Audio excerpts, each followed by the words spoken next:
This is Metabolic Mastery, a core medical technologies podcast dedicated to advancing knowledge and practice in metabolic testing. Welcome to Metabolic Mastery, brought to you by Core Medical Technologies. I'm Dr. Marc Humbert. This is my co-host, Dr. Cameron Garber. And today we're going to be talking about longevity and metabolism.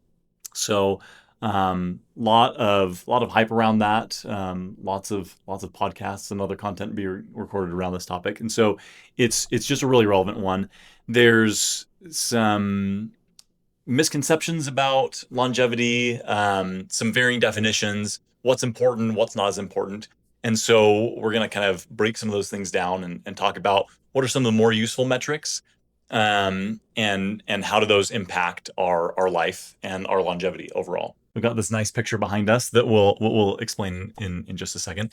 But yeah, talk to us about the idea of longevity, about what we see here, lifespan versus health span. What does that look like? What does that mean? Yeah, so it's become like Marc said, a very popular topic. You see several, prominent influencers talking about this concept of health span versus lifespan. Lifespan being how long you live.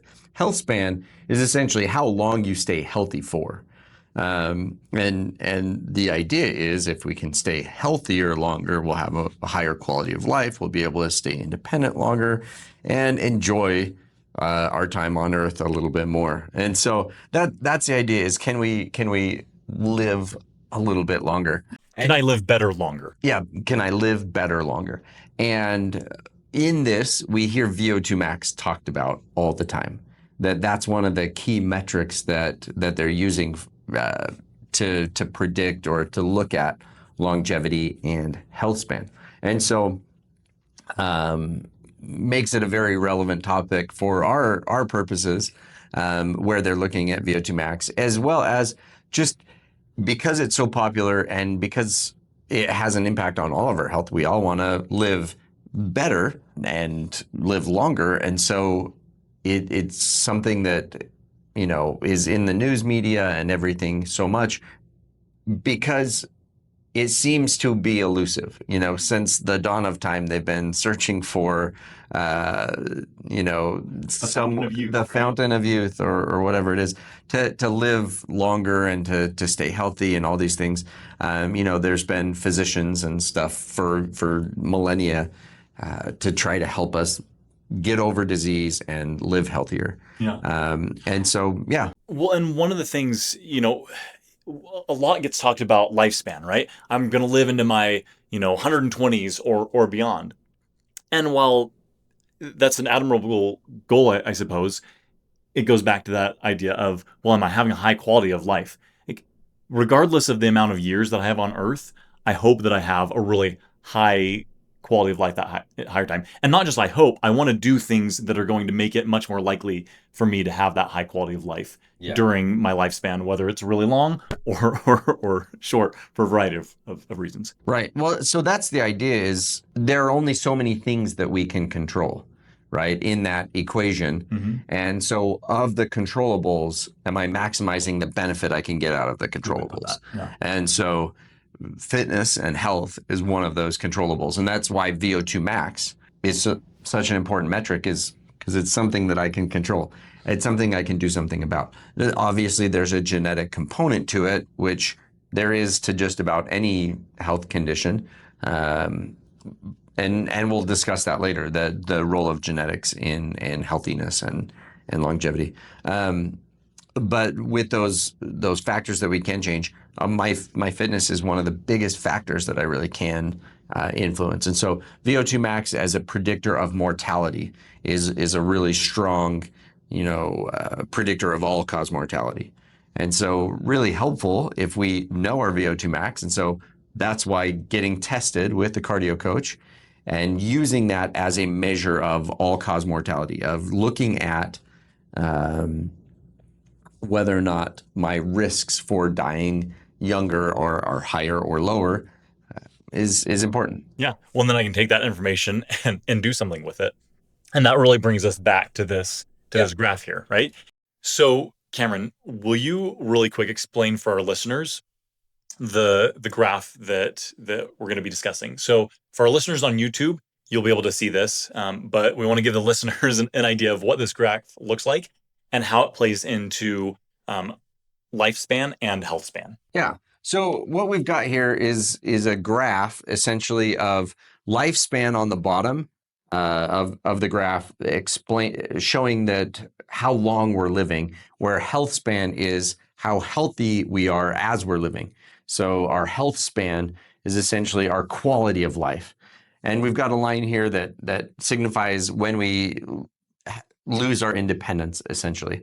And so we've got these three different curves coming down through this graph that show different trajectories of health span and lifespan.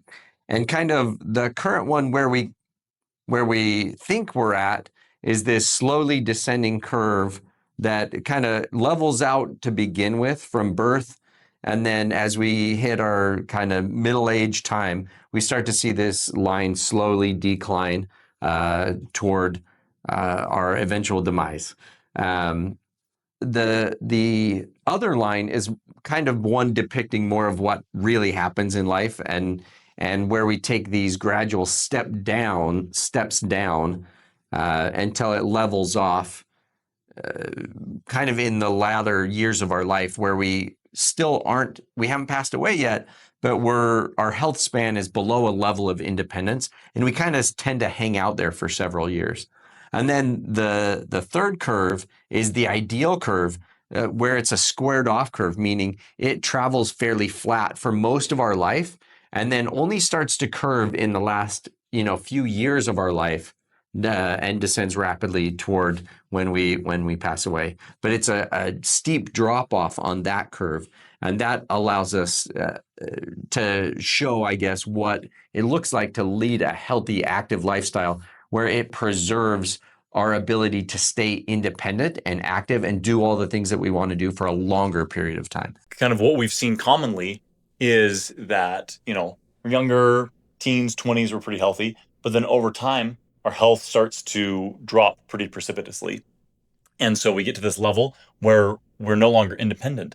And so we can be in that for years to decades, in that level of low independence, where just quality of life is not super great. Yeah. And so, yeah, talk about your more realistic example, I guess. Right. So this is what I think we think is happening with normal aging, this line here, and what we'd like healthcare to help us be able to achieve. I believe that this is more reality, that we're cruising along, we kind of hit the end of our 20s and we start to decline. And then, we have these big jumps in declines every decade, at 35, 45, 55. And then we see this big decline through our 60s, 70s. And there's this point at which we kind of hold steady at this nursing home level of function for the last few years of our life. So we with kind of traditional healthcare and traditional current model, is we live a fairly long time, but our quality of life is pretty poor for the last kind of decade of our life often. And so what we'd like to see instead is squaring of this curve. So even this, we still reach a lower quality of life sooner in our lifespan. Whereas if we can square that curve, we stay above that independence line for a lot longer, so that's only the last few months of our life that we lose independence, instead of the last few years or decade of our life that we're not really independent. And unfortunately, this is the way we're trending in the United States and in a lot of the world, and we're hoping to start reversing that. And testing with the cardio coach is a great way to reverse this curve, because we can see where we're at with our fitness, which is a great predictor, and then we can reverse those trends by taking the right steps in our life and lifestyle.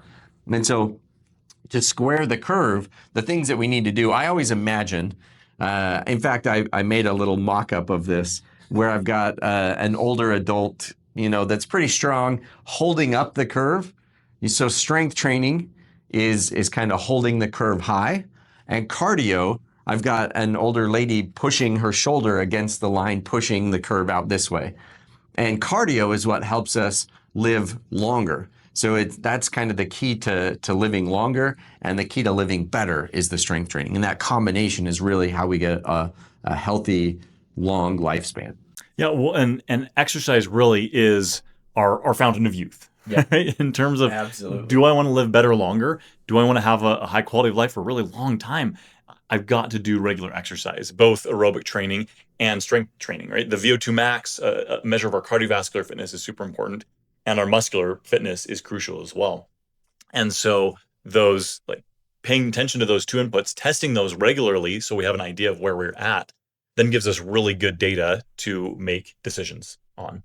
And you know, a great example of this squaring of the curve is my grandma Betty. So she lived till she was 95. Everyone loved Grandma Betty. And it was just so interesting to watch her over the years. She was always up moving, doing things. And family would always be like, "Oh, just Betty, sit down. You know, you're doing too much. Just take a break." And, you know, even when we would have meals, she didn't even sit down during the entire course of the meal. "Oh, I forgot this. Oh, I got to do this," and just was always up and moving. But she had this amazing full life where she was able to do everything she wanted up until the last couple of months before her death. And it was just this really quick end for her, which is what we want, right? We live really well, and then the end is very compressed. In her 90s. In her 90s, yeah. And like much healthier than all of her children for the time that she was alive. And so thinking about that was just, you know, I look at that and I'm like, that's how I want to be. I'm all right. Yeah. Mark, just go and sit down. Stop doing things. No way. I'm going to keep moving. But that goes to show us that so many of the things that we associate with aging, so many of the diseases that we associate with aging, you know, we just assume that this is a natural consequence of getting older. And so much of it is a consequence of low activity. So I remember this one time when Mark came into work and was like, "Dude, I had to ask my 92-year-old grandma." So he bought a new TV. And so it wasn't heavy. It was just big and hard to maneuver around the corners and to get it up the stairs. And he's like, "I had to ask my 90-year-old grandma to help me bring this TV in because nobody else in my family was physically capable of doing it." And I thought, well, I want to be like Grandma Betty, right? Like that capacity that she has because of her health and fitness, that's so important. And so, yeah, I want to be like Grandma Betty. So what do I need to do to be like Grandma Betty? Let's talk about, like, what are the metrics that we want to follow and what are the things that we can use to be like Grandma Betty? Absolutely. So again, VO2 max, like we talked about, is one of the best indicators we have of cardiovascular fitness and longevity. So people that are highly fit live a lot longer. And so again, like we talked about, that's why we use the cardio coach to test, like, what is your VO2 max, and do we need to improve? You know, where do you need work, and what kinds of training do you need to do to improve that? What we find so often when we test is that people are not, they're training too hard to really optimally move the needle forward. And as we've talked about before, we need both high intensity and low intensity cardio to make the adaptations that we're looking for. But you know, the ratio that seems to kind of level out in the research is about that 80-20, right? 80% high intensity to 20% low intensity. Just because while the high intensity is super beneficial, it takes more recovery. And so being able to find out, like, what does that person need? What training do we need to implement to push up fitness is just crucial to making sure that their efforts match their goals and that we're actually seeing the adaptations that we're trying to select for. Right. Well, that's why I love testing people with my cardio coach and getting their VO2 max and getting their kind of profile there. I can see exactly how they've exercised in the past with their results and what we need to do to move forward to optimize for their goals. And I always like to zoom out with people and not just talk about their next race or their next weight loss cycle or things like that, but let's look at the long-term picture of where we want your health to be. And talking about longevity with them and saying, okay, if we want to increase your health span, it's not just about this next race. It's about being able to do this in the long term and improving your ability to burn fat, build this big base where you can do a lot of activity and also are capable, have enough power and capacity to do the high intensity work. That's going to increase that VO2 max and be able to broaden their total capacity to do other things.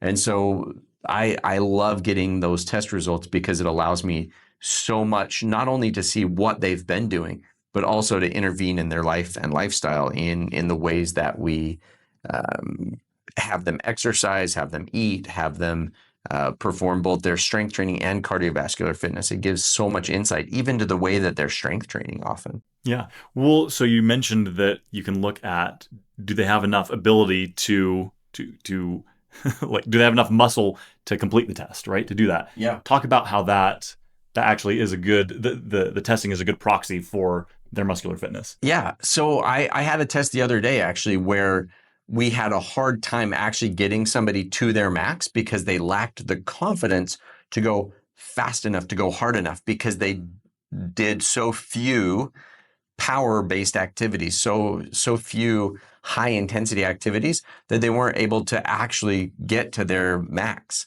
because it was difficult to adjust either in percent grade, to adjust the elevation, felt like she was falling off the back, or speed felt like it was too quick and they haven't moved that quickly. And so that gives me a lot of insight then of where we need to train and what we need to do in terms of switching up focus. And it made sense in her case.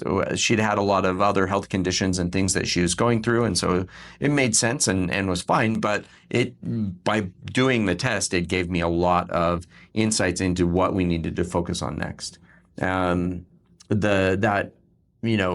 Strength and power, those are such key elements in maintaining our fitness and being able to have capability in our daily movements and activities. Absolutely. And I think power especially is this kind of unsung hero that we don't talk about enough. It's definitely being recognized more.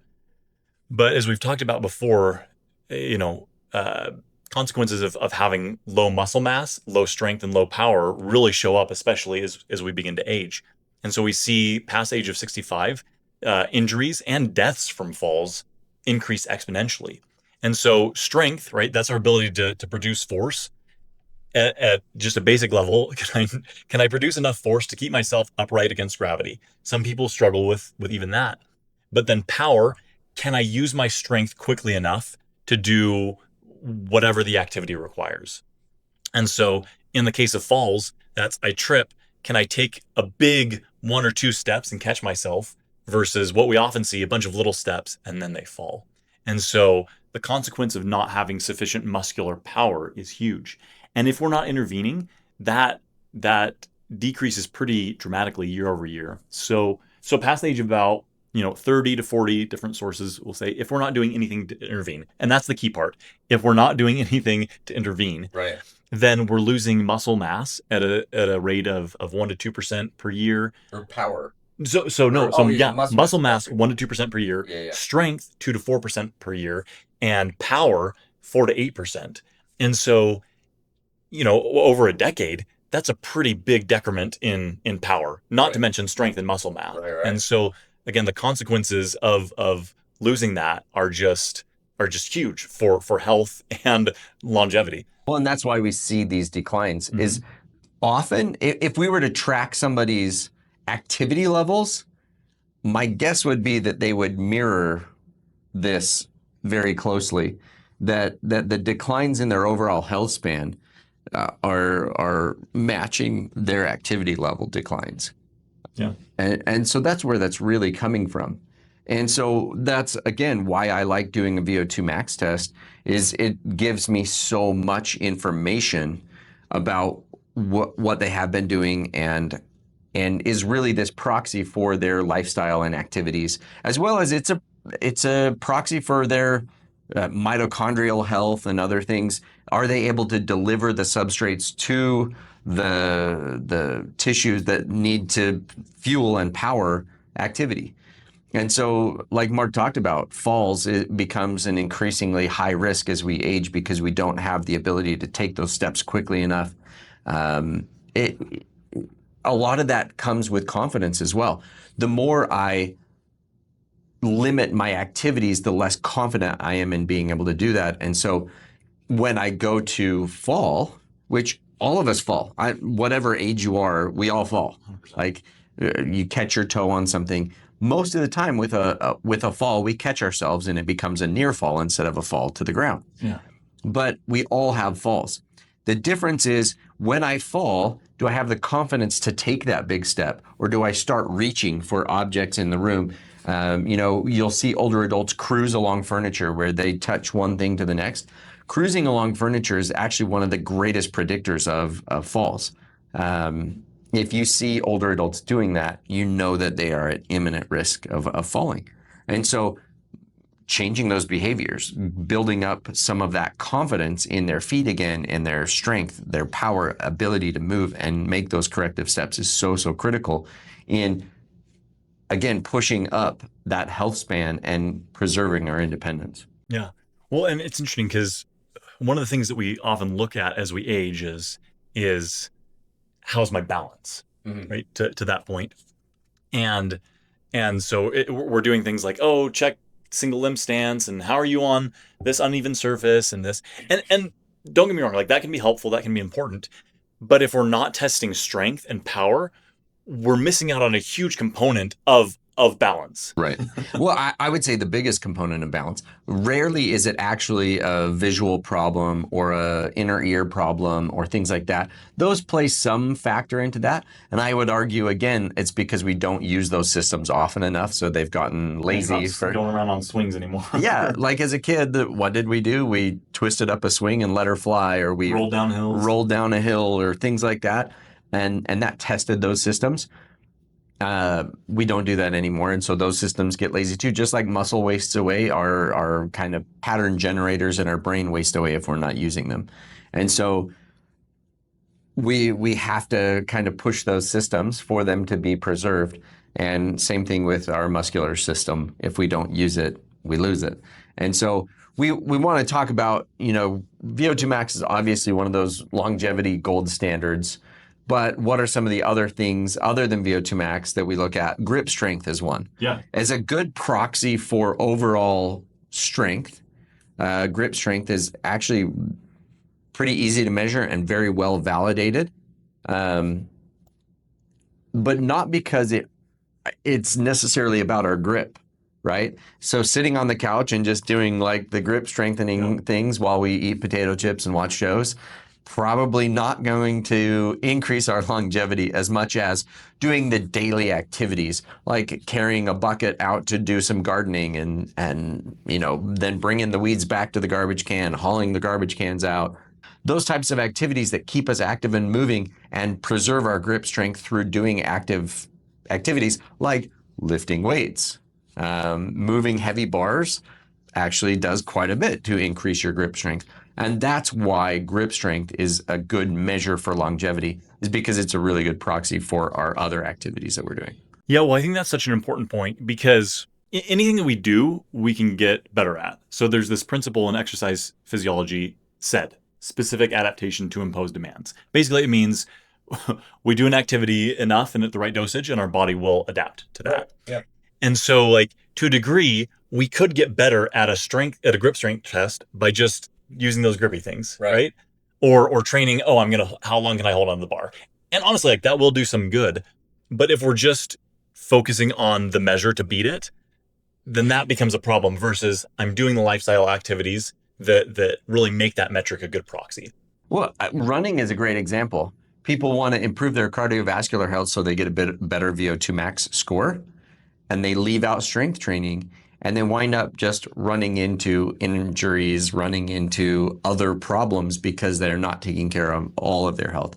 They wind up overtraining often, and it leads to fatigue, dropout rates and injuries. And so we have to balance our fitness effort. Absolutely. And so while these individual metrics are important, combining them together as part of a more holistic toolkit can really give us an idea of where am I doing well and what areas need some more support. Yeah. And so again, another great indicator are some of those power-based tests. So and these can be really simple. So like a box jump, or even if you don't have the confidence yet to go on the box, just doing a vertical jump. Doing a broad jump, right? How far can I jump forward? Can I jump my body height? I'm doing pretty good if I can do that. Yeah. And so looking at some of these things, again, that's a proxy. Am I doing regular power-based activities? Am I jumping? Am I sprinting? Am I, having to move quickly, change direction quickly, right? What does that look like? Is that in any of my training or in any of the sports that I'm playing or any of the activities I'm doing, is that requiring that? And that will show up as a part of testing for those metrics. Right. Yeah. A broad jump is a really easy way to do that. If you, as a male, I think below their mid 50s, you should at least be able to jump your height. Is that right? Something like that. Something like that. I should have looked at that closer before we started. So we have it built in. We've got a measure that we use in the clinic.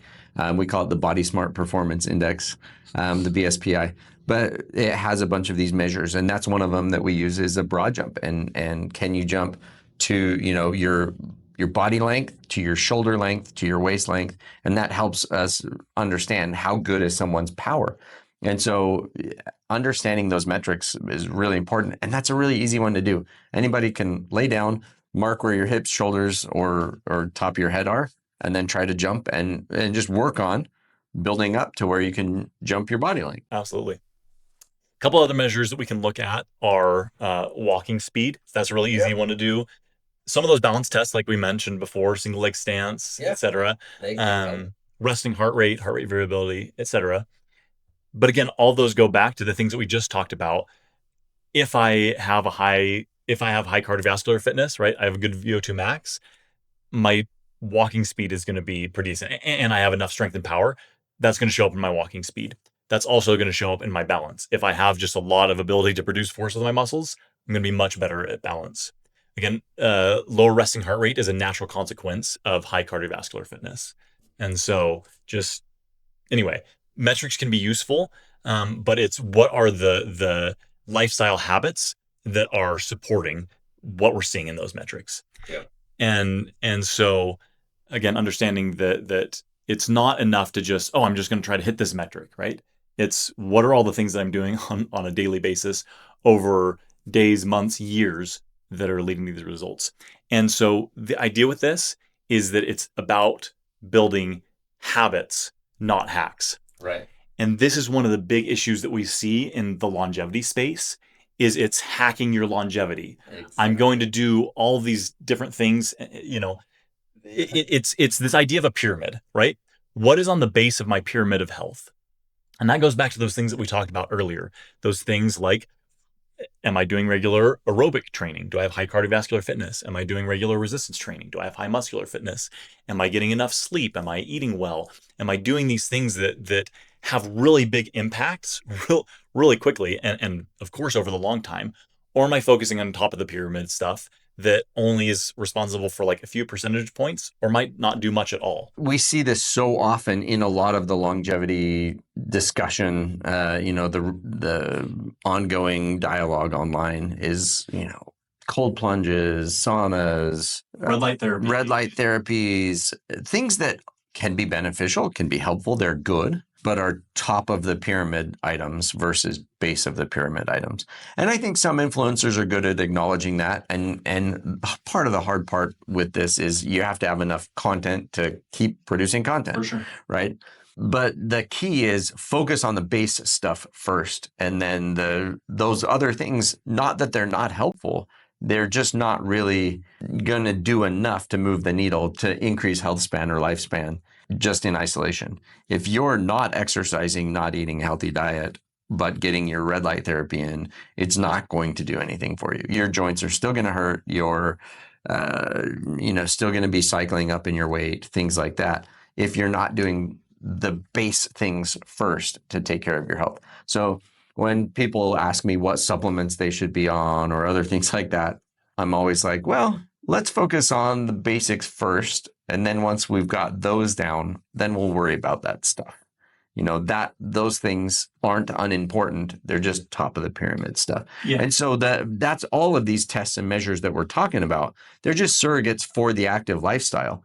And so doing red light therapy is not going to appreciably increase your VO2 max. Doing cold plunges or sauna is not going to appreciably increase your VO2 max if you're not doing anything else to increase your VO2 max. Yeah. So they can be great supplements, right? For some people, that's really motivating. Like I jump in that cold bath and then that motivates me to go do my workout. Great. Love fantastic. it. Yeah. But what happens sometimes is that they become replacements. Oh, well, I did these things, right? I did my red light therapy. I did my cold plunge. So I'm good for the day. And then we just end up going through this process of getting weaker in aerobic power and muscular power over time. And so like real quickly, let's just go through some of the basics in these lifestyle areas. Yeah. Like what leads to positive adaptation? What leads to good health? Well, and I think reiterating that these are habits that we should get in, not lifestyle hacks, Yes. right? These are the basics, the foundation of the pyramid, not like how do we hack the top 5% of our health. Yeah, These are foundational things. And to me, when I'm thinking about hacks, like this is something that I'm having to put like a lot of, like every time that I do it, I'm having to put a lot of focus and intention into. Versus like habits in the beginning, as we're forming habits, it does take more work, right? We've got a plan, we've got to put that on repeat, and there's a little bit more resistance at first, right? The way that I look at that is short-term hard, long-term easy, versus a lot of the hacks are short-term easy, but long-term, it makes our life harder because we're not doing these foundational things. And so looking at it that way, what can I change into, from cognitive into this becomes a habit. And so what I find with people is that so many of the choices that we make are highly impacted by the framework of our environment and our habits. Because it's great when I'm highly motivated and really amped up to make a change. But then when I'm stressed or when I get sick or when something happens at work or whatever goes on, and if I don't have that scaffolding of habits and environment to support my long-term goals, then I tend to fall apart. And that's where people get into this cycle of stop-start with their health and fitness. Yeah. And so how can I make the healthiest choice the easiest choice? How can I change the design of my environment? How can I impact these different variables to just make even the smallest change that moves me in the direction of my goals? And so how do I develop the different skills that are going to support my long-term goals? That is the quest, right? Is to develop those habits, those key foundational things. And so when we talk about that, we're talking about things like sleep.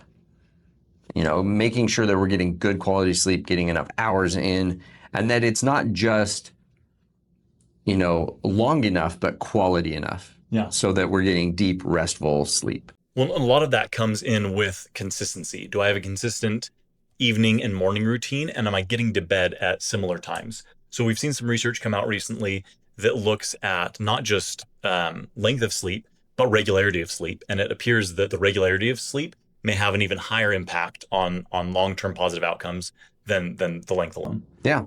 And so, getting good sleep, quality nutrition. What does that look like? Like, give us some basics that are not super controversial. Of quality nutrition. Quality nutrition, yeah. Well, for me, it's eat real food.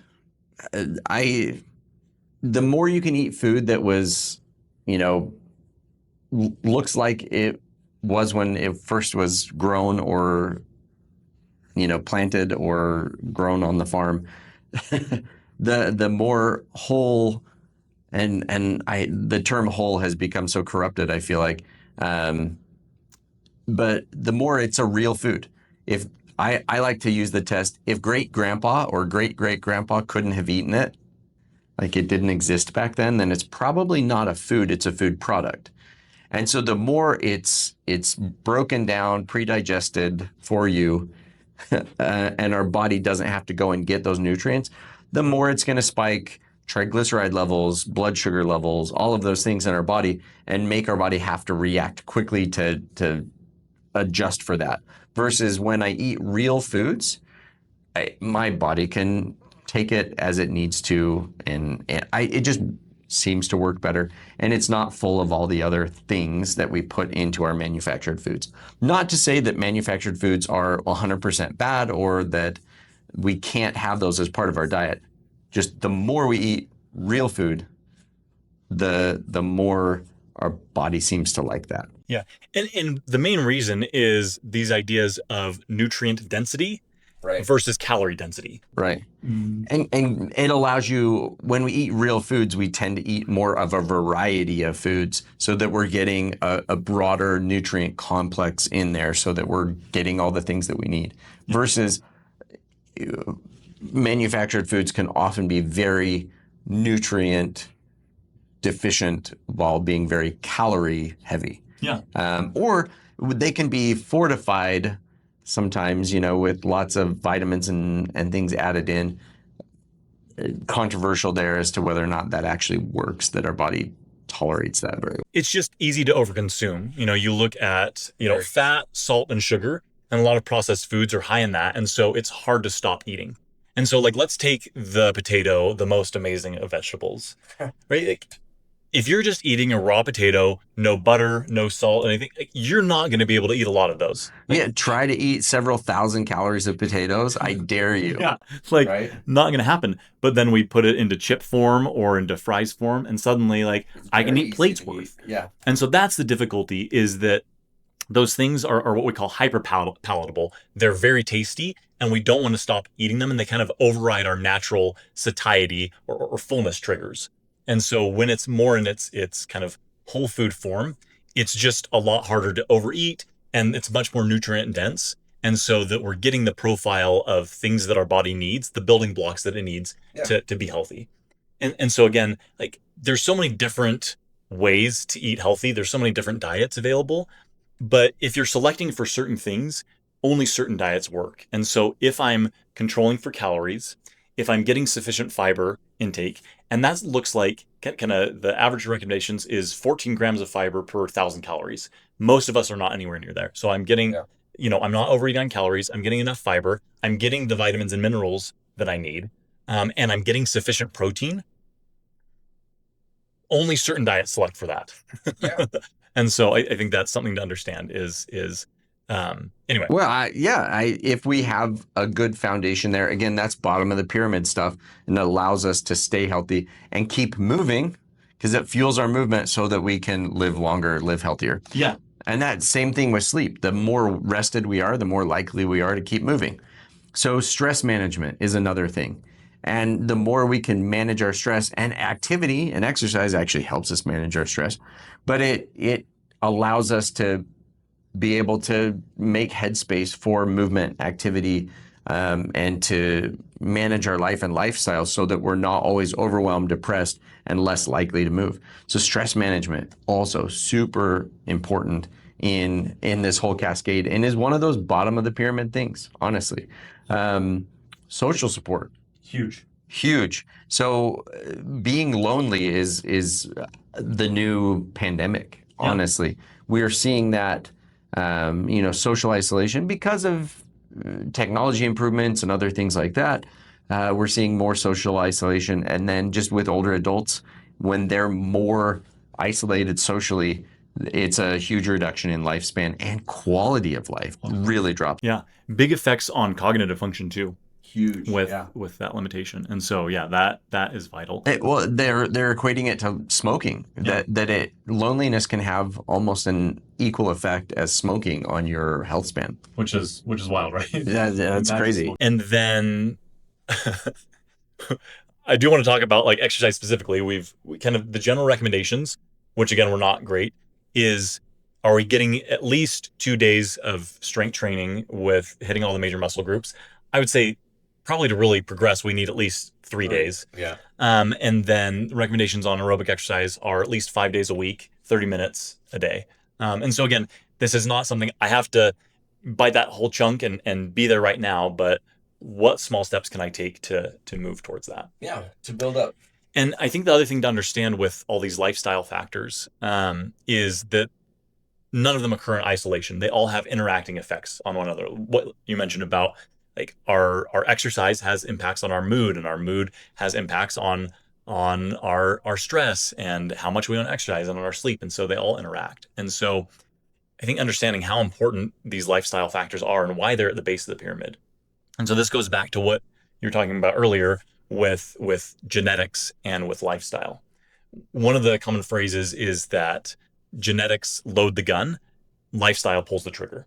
And so it's like, our genetics are our body's blueprint for what things are going to occur. My eye color, my height, my risk for certain types of cancers, what types of, my muscle fibers, Right. how do I select for that? All these different things. But then depending on the lifestyle that we have, some of those genes can be turned on or off. Right. So often people will say things like obesity or cardiovascular disease runs in my family, which may be true because of some genetic predispositions. For sure. But the other thing that runs in families is, lifestyle patterns, diet patterns. So we tend to eat the same foods that our parents ate, and we learn those habits from our parents. And so that runs in families too. The activity levels that we tend to live by came usually from our home environment.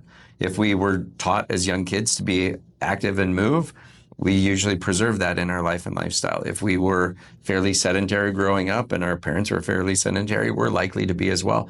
And so genetics definitely play a factor, but so do the social environmental factors.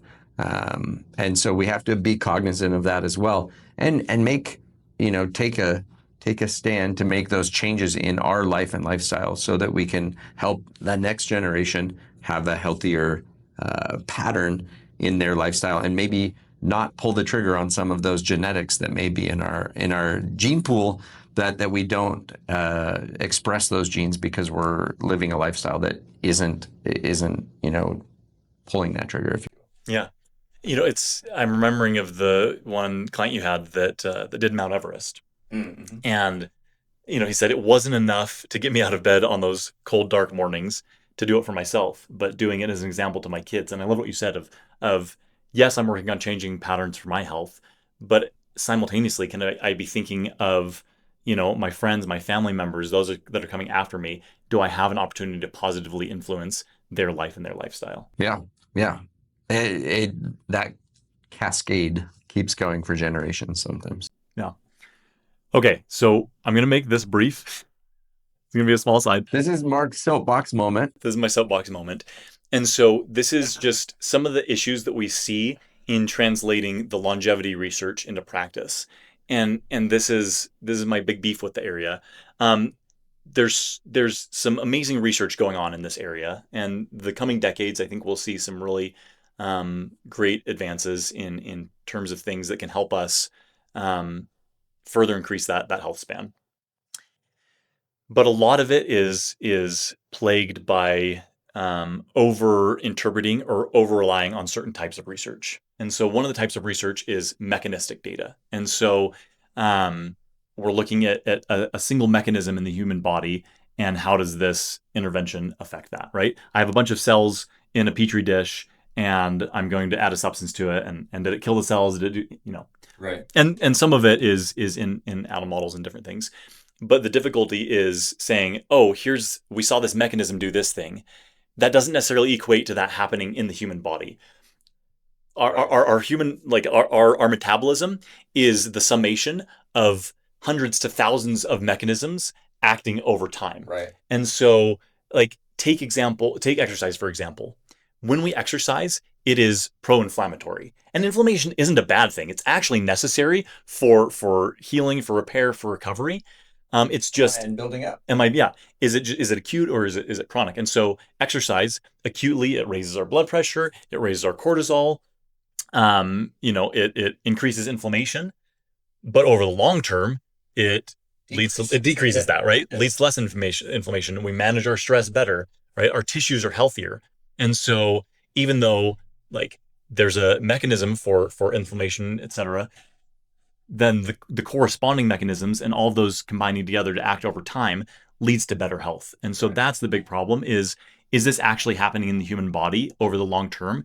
And what matters is the outcome, not a single mechanism, but what do all the mechanisms, what outcome do those lead to? Right. I once saw a thing that said there's this new drug, and these are all of the consequences of this drug, and that yet they're giving it to people. They're recommending it to people, and it was exercise. The drug was exercise, and the acute effects of exercise while you're doing it do seem deleterious, right? Like, oh my gosh, those are bad things. Yeah. But it's in putting that stimulus on the system, the body has to learn how to recover and repair after that. And the more we do that, those repair and recovery systems become much more efficient. And then that helps our overall health and wellness. Yep. Another thing is the use of animal models. So super great and has been so helpful in research. There's a high degree of control and precision with that because we can because of the what we can do with mice. Oh, we can create a little world with the mice that we can do that with you. Yeah, right? And control all the factors. Yeah, they do have a metabolic ward for human trials. It's basically food jail, but but like the degree of precision and the number of animals that we can get in a study, it's just really expensive, prohibitively expensive certain times in humans, and then sometimes just the ethical guidelines. Anyway. Yeah. And so just the thing to understand is that animal models, a lot of them, while they are useful, a lot of the animal research doesn't translate to human research. Like when we actually do human randomized controlled trials, the effects that we found in animals don't necessarily show up. We brought up the example of like, oh, it doubled this mouse's lifespan. And it's like, well, it's not going to, you're saying you're going to go from 80 to 160 years. Like, Yeah. Just because it doubled that mouse's lifespan, probably not going to happen to us, a mouse that lives 18 months or something. So definitely like different different growth curves, different metabolism in certain ways.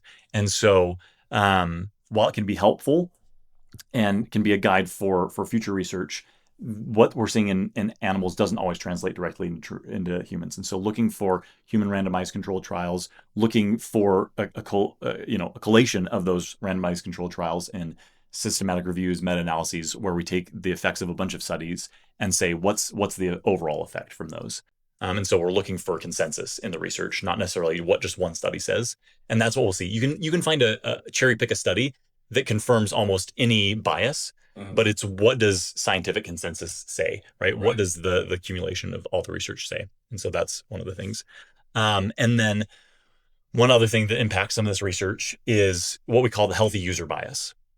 And so there are certain lifestyle behaviors that healthy individuals, naturally do that can confound this research, right? So it's like, well, if I eat a lot of fresh fruits and vegetables, I'm also more likely to exercise. I'm also less likely to smoke. I'm also more likely to have high social connection, right? Yeah. Like all these things interact. And so sometimes we draw conclusions from the research or we see an unhealthy user bias, right? Right.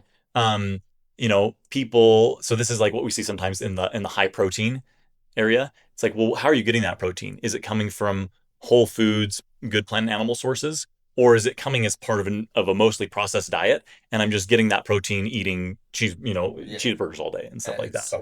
Salami, right? A lot of processed meats and stuff like that. And so just understanding kind of the both healthy and unhealthy user bias. And so really overall, all these types of research can be helpful. It's just understanding where they're useful and where they're not, and not over relying on mechanisms, on animal models, on some of that research to make these broad sweeping conclusions about what's happening in humans. They can be helpful, but we do want to see what's actually happening in humans over time. Yeah. Well, and it's a difficult thing to study just because of the length of a human life, right? To start early enough and be able to track that, to know really what's having an effect. The main things that we do know are eat well, sleep well, and exercise, manage stress. And the exercise seems to be the biggest difference maker in terms of actual health span and longevity. And again, the reason why we say go buy a cardio coach, go test your patients and measure their fitness levels is so that we can affect the things that we can affect. And exercise longevity is one of those things. Or exercise to influence longevity is one of those things. If we can help people lead a more active lifestyle, they're more likely to be fit and stay healthy for longer. And so, yeah, go get a metabolic test so that you can do that. It's going to help everything. And is honestly one of the most important metrics of the things that we can control. Yeah. So that goes back to the thing, right? Like, we're born with the genetics that we're born with. Some of the things in our upbringing we didn't have much control over, but in those things that we have a higher degree of control over, there's so much room for growth. And that's the thing that we really want to emphasize with this, is that even if you've gone on this decline, you don't have to stay on that decline. We can reverse it. Our bodies are so adaptable. Like, I am just constantly amazed at the adaptability and the ingenuity of the human body.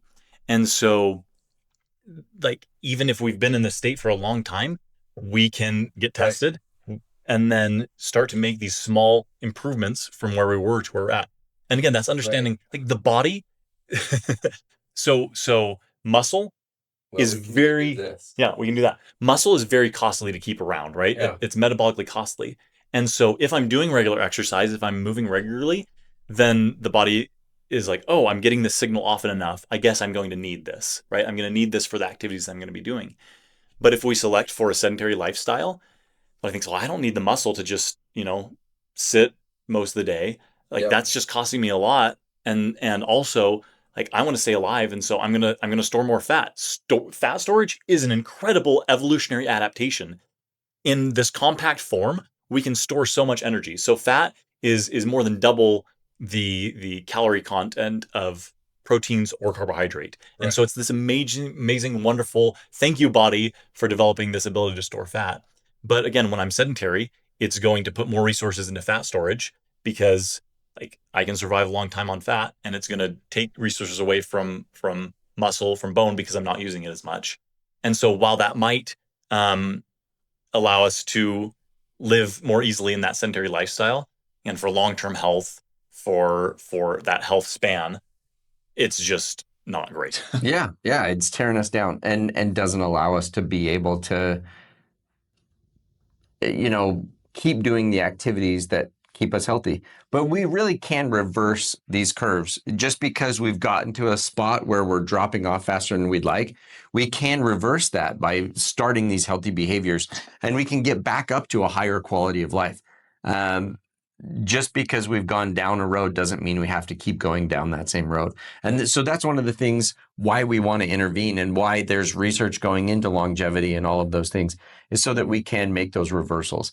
And so that's where I say some of the areas that we can start with is measuring our strength and our power, seeing where we're at there so that we can make those differences, evaluating our sleep health, our nutrition, all of those things, getting a VO2 max test, finding out where we're at so that we can then make the changes that we need to make in our life and lifestyle. That really is the most important key to longevity, is defining where we're at and then taking the steps to move forward so that we can live that healthy, active lifestyle. Absolutely. Well, the thing that I love about looking at it that way is it's so much more accessible.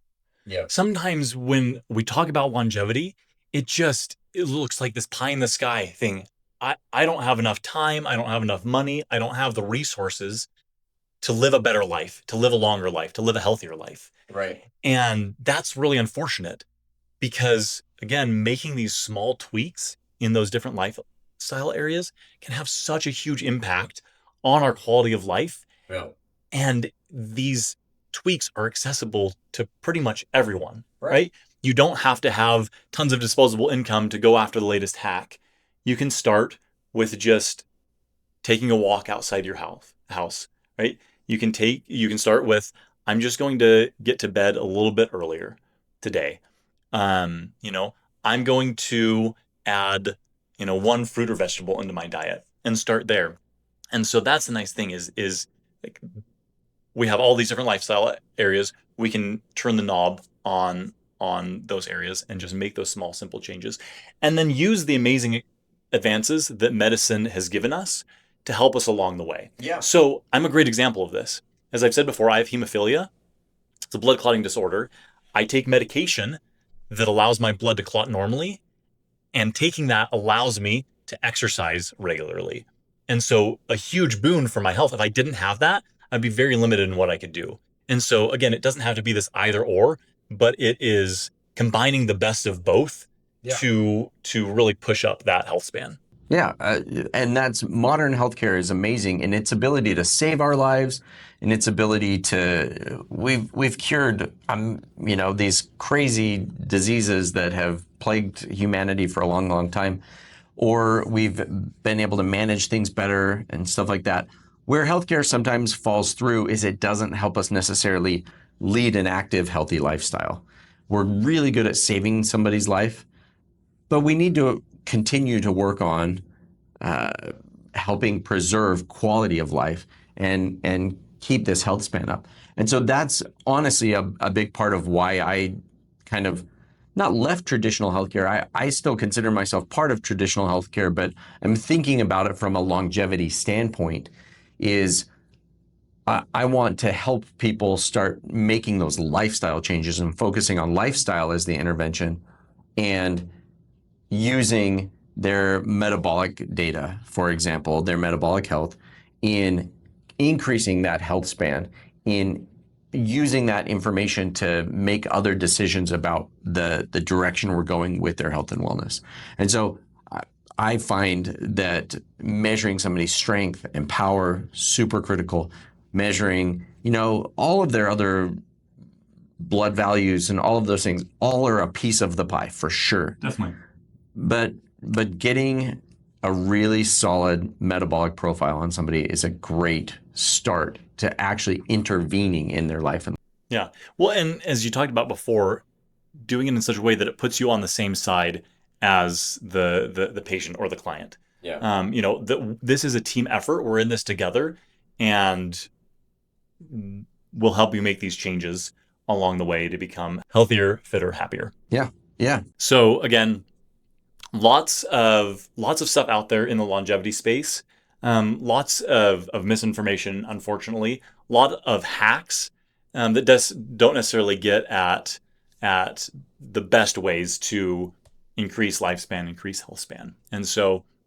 And hopefully this was helpful in increasing your knowledge about these things and in giving you some ideas about what next steps to take individually or with your clients and customers. And it goes back to what Cameron said. Can I get a really good metabolic profile? Can I see what's their cardiovascular fitness? What's their muscular fitness?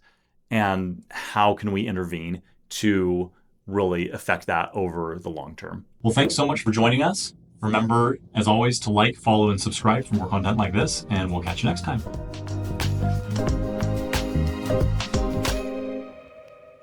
This podcast is a production of Core Medical Technologies.